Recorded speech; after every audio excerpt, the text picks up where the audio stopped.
The function f is defined by f of x equals 3 raised to x.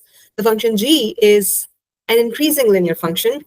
In the xy plane, the graphs of y equals fx and y equals gx intersect at 2 points, a comma j and b comma k, where j is less than k.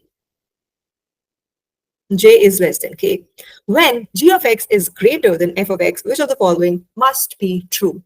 Okay, so a lot of things are given in this question, and I can 100% tell you that this question or a question like this will be asked in module 2. This is a module 2 level question, and most people will not even bother trying this type of question, but trust me, is actually really easy. And it is actually testing a lot of concepts. Okay, so first thing is that we have a function f, which is an exponential function.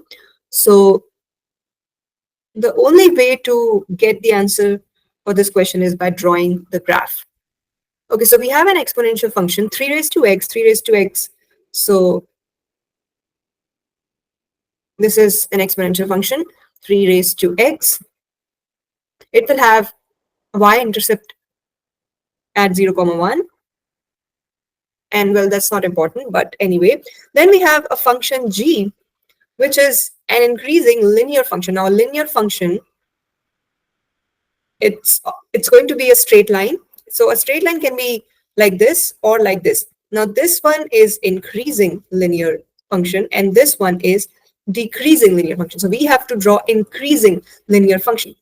So we have to draw a line like this. This is function g. And both the graphs intersect at 2 points. So first I'm going to draw a line.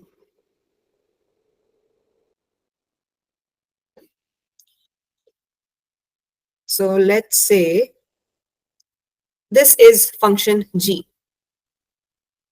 Okay. And the gray one is f. And the green one is g. And they intersect at 2 points. So these are the 2 points.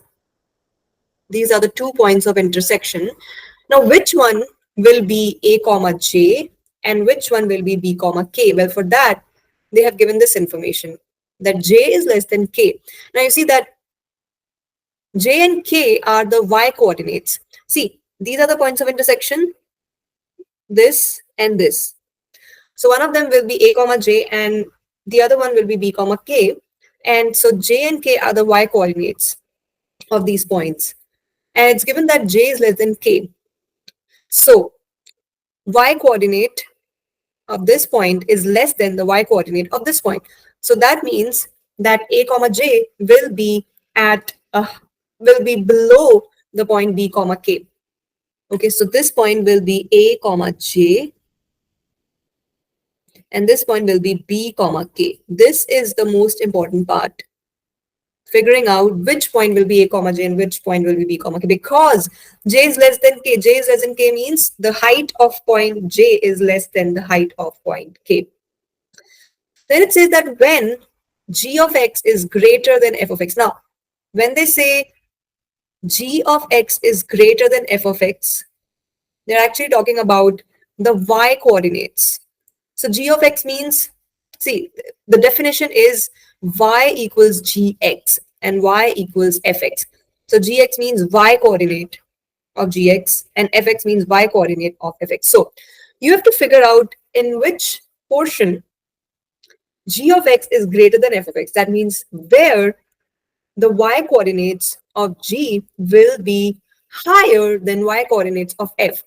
And it's very easy to see that in this interval, from this point to this point, the green graph, that is the straight line, the function g, is above the graph of f, right? The green graph is above the gray graph in this interval, right? And so this point, the x coordinate of this point is a, and x coordinate of this point is b, right? So in this interval between a and b, g of x will be always greater than f of x. Okay, so that means whenever x is between a and b, g of x will be greater than f of x.